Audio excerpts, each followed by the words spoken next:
CDP Angkatan 10. Saya bertugas mengajar di SDN 204 Strip 1 Simpang Aur Gading, Kecamatan Datin 24, Kabupaten Batanghari, Provinsi Jambi. Dalam kegiatan ini, saya akan melakukan demonstrasi kontekstual modul 3.1, pengambilan keputusan berbasis nilai-nilai kebajikan sebagai pemimpin. Dalam kegiatan ini, saya akan wawancara bersama 3 kepala sekolah. Yang pertama yaitu Ibu Tuti Repelita SPD. Beliau kepala sekolah SDN 204 Strip 1 Simpang Aur Gading, Kecamatan Datin 24, Kabupaten Batanghari. Yang kedua yaitu Ibu Ayuci SPD. Beliau kepala sekolah SDN 09 Strip 1 Pamuaji. Ketiga yaitu Ibu Juhartini SPD. Beliau kepala sekolah SDN 87 Strip 1 Muara Jaya. Saksikan kegiatan wawancara bersama 3 kepala sekolah ini. Saksikan. Assalamualaikum warahmatullahi wabarakatuh. Waalaikumsalam warahmatullahi wabarakatuh. Ada apa, Bu Lina? Di sini saya mau wawancara Bu untuk melakukan tugas demonstrasi kontekstual, yaitu tentang dilema etika, ya Bu ya. Silakan. Di sini Bu, gimana kabarnya Bu? Alhamdulillah sehat. Sehat. Nah, di sini Ibu, dalam kesempatan ini saya akan wawancara Ibu tentang masalah mengenai tentang dilema etika ya Bu ya. Nah, selama Ibu menjadi kepala sekolah, masalah apa yang Ibu alami yang termasuk masalah dilema etika Bu? Selama ini yang saya dapatkan untuk kasus-kasus dilema etika atau bujukan moral itu bermacam-macam, tapi saya memulainya dengan mengidentifikasi kasus-kasusnya dengan melihat dasar aturan dan kebijakan serta asas kebermanfaatan sesuai dengan aturan dan tidak membuat aturan yang salah menjadi benar atau dijadikan benar oleh warga sekolah padahal itu menentang aturan, dan melihat juga dari unsur kebermanfaatannya untuk siswa di sekolah. Nah, selama ini Bu, bagaimana Ibu mengidentifikasi masalah yang Ibu alami ini Bu? Dengan melihat aturan-aturan berlaku, melihat kemampuan sekolah yang ada, terus melihat kebermanfaatannya bagi sekolah, mencari solusi yang bisa dilakukan tanpa menentang aturan yang berlaku. Nah, di dalam mengatasi masalah ini kan Bu, bagaimana Ibu dalam pengambilan keputusan di sekolah Ibu, terutama untuk kasus dilema etika ini Bu? Misalnya sekolah harus mengikuti kegiatan, contohnya tadi kan, misalnya sekolah harus mengikuti mengambil keputusan. Mengambil keputusannya dengan memberikan solusi dengan melihat aturan yang berlaku dan tidak boleh bertindak atau membuat keputusan tanpa dasar yang jelas. Jika diperlukan, saya akan memusyawarahkan dengan warga sekolah, terutama dengan guru, apakah masalah itu harus diselesaikan dengan cepat atau ditunda. Jadi tetap berdasarkan aturan pemerintah dan aturan yang ada. Nah, di dalam menghadapi masalah ini Ibu mempunyai langkah-langkah ya Bu? Langkah-langkah seperti apa yang Ibu lakukan selama ini Bu? Langkah-langkahnya tetap mengacu kepada melihat dulu kasus yang seperti apa, identifikasi dulu. Yang kedua, melihat aturan yang berlaku sesuai dengan kasus yang terjadi, terus melihat kemampuan sekolah termasuk guru dan saya sendiri, terus melihat kebermanfaatan bagi sekolah, dan yang terakhir adalah mencari solusi untuk jalan keluar bagi bagi kasus yang terjadi di saat itu. Nah, jadi langkah terakhir yaitu mencari jalan solusi ya Bu ya, supaya masalah ini dapat terselesaikan. Dengan baik. Nah, di dalam ini Bu, hal apa yang selama ini Ibu anggap efektif dalam mengatasi masalah dilema etika ini Bu? Misalnya sekolah menghadapi dilema etika tentang misalnya harus mengikuti suatu kegiatan, tetapi sekolah tidak menganggarkan. Kegiatannya benar, tapi sekolah tidak menganggarkan. Nah, jika itu dalam petunjuk anggaran itu boleh bisa dilaksanakan, maka sekolah akan dengan kemampuannya bisa membuat anggaran perubahan di dalam RKAS berikutnya, sehingga kalau memang itu bisa dilaksanakan. Jika tidak sesuai keputusan kami bersama, kami tidak akan melaksanakannya. Nah, jadi jika ada kegiatan yang mendadak tidak ada anggarannya, berarti tidak dilakukan kegiatan itu ya. Tapi Kalau ada anggaran berarti dilakukan kita kegiatan itu Ibu ya. ya. Nah, di dalam Ibu menghadapi masalah ini, tantangan apa yang Ibu alami dalam pengambilan keputusan kasus dilema etika ini Bu? Tantangan kalau dari masyarakat mungkin kadang-kadang ada pemaksaan kehendak dari atasan tanpa memikirkan kemampuan setiap siswa di sekolah, dan setiap sekolah itu berbeda anggaran dan kemampuannya. Yang pertama, jadi sudah itu waktu yang sangat mendadak sehingga terkesan tidak ada persiapan yang matang dan kegiatan yang matang, sehingga hasilnya tidak sesuai dengan apa yang diharapkan. Iya Bu, Itu tantangannya, pemaksaan kehendak ini Iya. Bu ya, yang Dan menjadi waktu yang tantangan. sangat mendadak. Sudah tuh waktu dengan adanya desakan waktu ya Bu ya. Ya. Berarti waktu dengan apa tadi? Waktu Dan pemaksaan kehendak Iya. ya Bu ya. Nah, di dalam pengambilan keputusan ini apakah Ibu mempunyai jadwal tertentu Bu? Kalau jadwal tergantung kasus yang saya hadapi.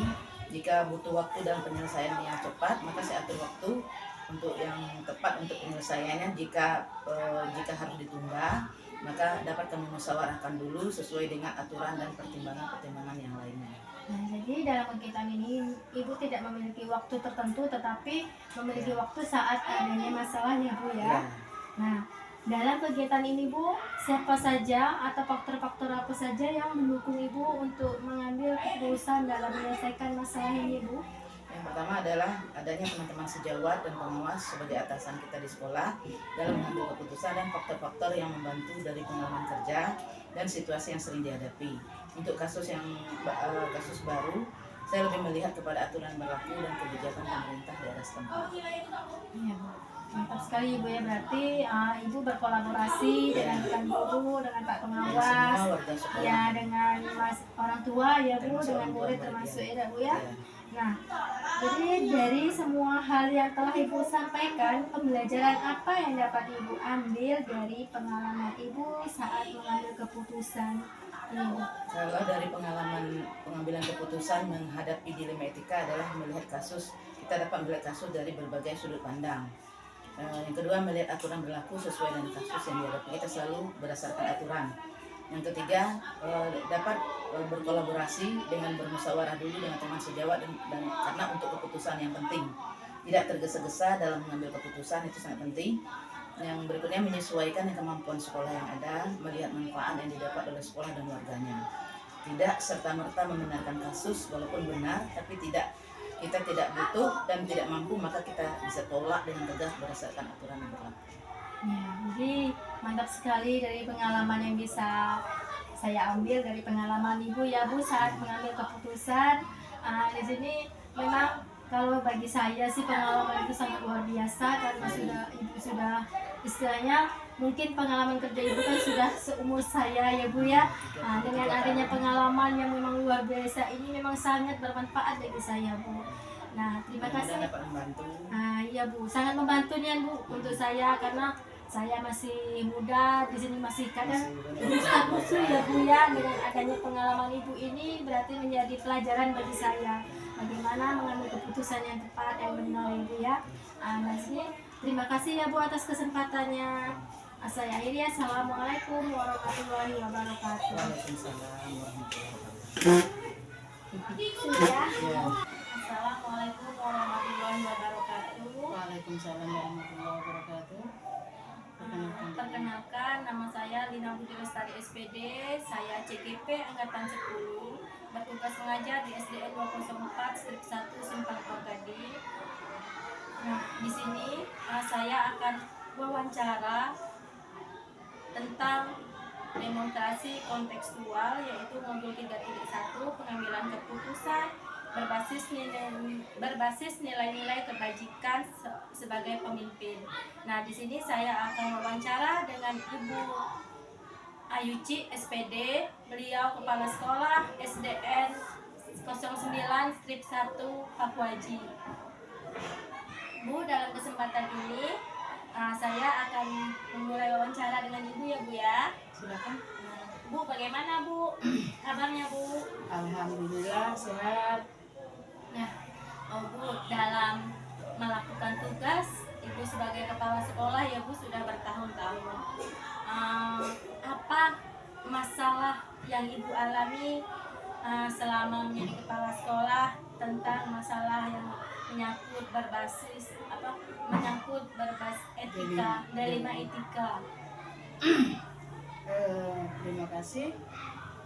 Kalau kita di dalam satu organisasi atau dalam bidang pendidikan di sekolah itu pasti ada beberapa timbul masalah yang kemudian ya kita harus lebih bijak untuk mengatasi suatu masalah itu.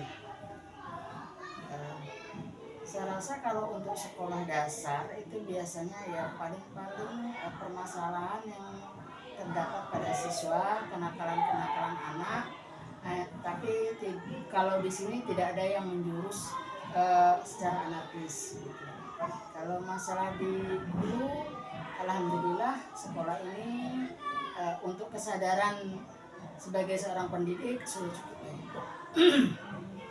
Nah Bu, dalam mengatasi masalah ini Bu, bagaimana Ibu menjalankan pengambilan keputusan, di mana dalam mengambil keputusan itu supaya keputusan itu benar, terutama untuk kasus dilema etika ini Bu?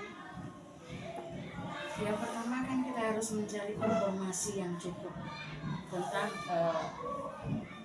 kejadian atau suatu kepentingan, kan? Kita harus bisa menggali informasi, kita harus bisa mengetahui apa sebabnya, maka ada kejadian seperti ini dan kita harus bisa mengambil keputusan secara bijak dan tidak merugikan salah satu pihak. Ya dengan cara kita kan mengidentifikasi mengidentifikasi masalahnya, apa penyebabnya, dan kita mencari solusinya yang terbaik. Jadi dengan cara mengidentifikasi masalah, Ibu cari apa sebabnya, apa masalahnya Bu ya, baru mencari solusi untuk menyelesaikan masalah.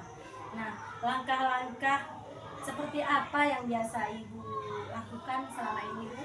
Nah, langkah-langkah yang kita lakukan di sini biasanya kita memanggil kedua belah pihak. Kalau itu kejadiannya pada si siswa, kita memanggil kedua belah pihak, kita mencari informasi, kita tanyakan apa penyebabnya dan apa permasalahannya yang sampai terjadi hal yang seperti ini. Maka kita memberi solusi atau nasihat kepada anak-anak kita itu. Tapi di dalam hal ini kita juga mengacu pada aturan sekolah kita. Ya kan, setiap sekolah itu pasti ada aturan tersendiri. Jadi dari langkah-langkah tersebut Ibu selama ini kan menganggap yang efektif itu ya Bu ya, dari untuk mengatasi masalah itu, hal yang Ibu anggap efektif dalam mengatasi masalah dilema etika ini apa? Ya yang paling efektif itu kita kan harus ada kerjasama antara orang tua, guru, dan saya selaku kepala sekolah di sini. Jadi kita harus ada saling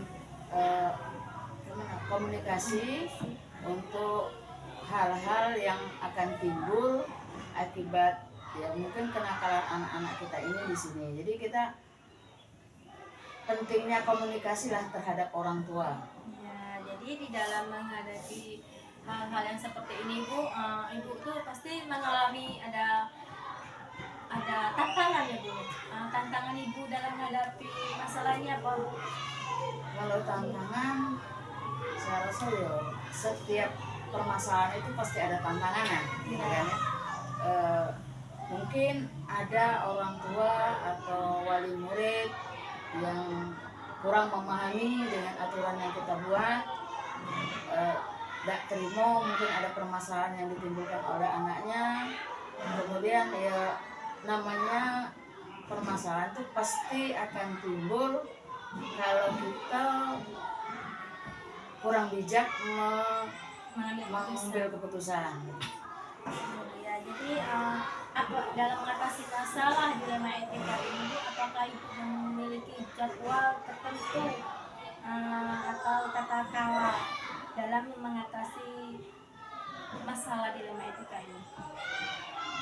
Kalau saya di sekolahnya saya rasa belum punya jadwal, tapi setiap suatu kejadian atau suatu masalah, kalau kita bisa menyelesaikan pada hari itu tanpa melibatkan orang tua, kita bisa selesaikan pada hari itu. Nah, tapi kalau seandainya permasalahannya ini harus melibatkan orang tua, maka kita harus mengundang dulu orang tuanya datang ke sekolah. Jadi secara bijak kita memutuskan bagaimana. Jadi orang tuanya juga tahu apa keputusan dari sekolah. Dalam mengatasi masalah dilema etika ini, adakah faktor-faktor atau orang yang mendukung membantu Ibu dalam penyelesaian masalah dilema etika? Kita setiap mengambil keputusan tidak bisa bertindak sendiri-sendiri ya. Kalau kita dalam suatu organisasi itu tuh mengambil keputusan tidak harus terpaku kepada ketua atau kepala sekolah. Jadi kita harus ada konsultasi dulu dengan rekan-rekan kerja kita. Kita harus bisa berembuk apa keputusan yang terbaik, yang lebih bijak terhadap kejadian atau masalah itu. Ya, jadi itu dalam pengambilan keputusan ini melibatkan guru ya Bu ya, orang tua, begitu juga dengan siswa ya Bu ya. Nah, dari semua hal ini yang Ibu sampaikan ini, pelajaran apa yang dapat Ibu ambil dari pengalaman Ibu saat mengambil keputusan tentang dilema etika ini? Pengalamannya. Kalian bisa diambil. Kita sebagai seorang pemimpin itu harus lebih bijak, harus lebih memahami permasalahan yang timbul, supaya kita tidak salah langkah dalam mengambil keputusan. Sebaiknya kita mengadakan rapat atau rembukan kepada personil sekolah itu sendiri atau langsung melibatkan orang tua. Ya, berarti di sini hal yang dapat kita ambil dari pelajaran ini bahwa di dalam mengambil sebuah keputusan itu tidak bisa hanya dari kepala sekolah, tapi kepala sekolah berkomunikasi, berkolaborasi dengan guru, majelis guru, orang tua Ibu ya. Baiklah Bu ya, terima kasih atas kesempatannya. Karena dari wawancara ini sudah banyak pengalaman yang bisa saya pelajari, saya ambil untuk bagaimana saya ke depannya itu menjalankan tugas, bahkan menjadi pengalaman bagaimana cara mengambil sebuah keputusan, menyelesaikan sebuah keputusan yang memang tidak bisa saya ambil dengan keputusan saya sendiri ya Bu ya. Terima kasih ya Bu atas kesempatan dan waktunya. Sama-sama. Assalamualaikum warahmatullahi wabarakatuh. Waalaikumsalam warahmatullahi wabarakatuh. Di sini saya Lina Budi Lestari SPD CGP angkatan 10. Saya akan melakukan demonstrasi kontekstual modul 3.1 tentang pengambilan keputusan berbasis nilai-nilai kebijakan sebagai pemimpin Bu. Oke. Nah, saya dalam kegiatan ini saya akan mewawancarai Ibu. Nah, Baiklah, di sini saya akan mewawancarai Ibu, yaitu Ibu Zuhartini SPD. Beliau Kepala Sekolah SDN 87 Step 1 Muara Jangga. Ya, betul. Oke. Baiklah ya Bu ya, kita mulai melakukan wawancara Bu ya di sini. Dalam kegiatan Ibu selama menjadi kepala sekolah Bu, masalah apa yang Ibu alami khususnya tentang dilema etika ini Bu?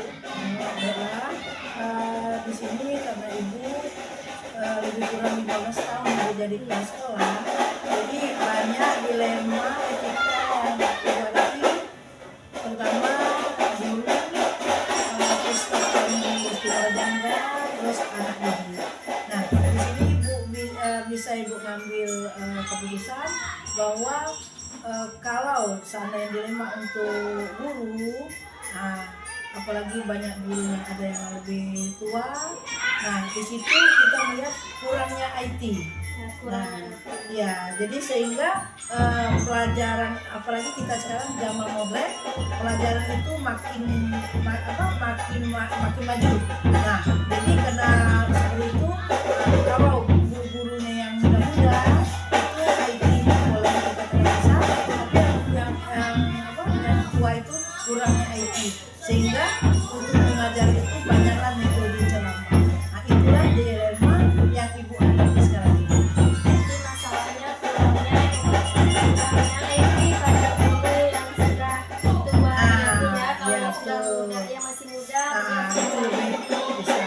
Nah, dari masalah yang Ibu alami ini, bagaimana Ibu menjalankan pengambilan keputusan tentang dilema etika ini Bu? Kalau ngambil keputusan, jadi karena kita ini punya naungan, ya maksudnya seperti kalau anak ada masalah ke guru nanti nggak bisa ke kepala sekolah. Nah, seperti itu macam saya, berarti yang akan saya istilahnya sama dengan mengadu, yaitu yang pertama sekali ke pengawas dan komite sekolah.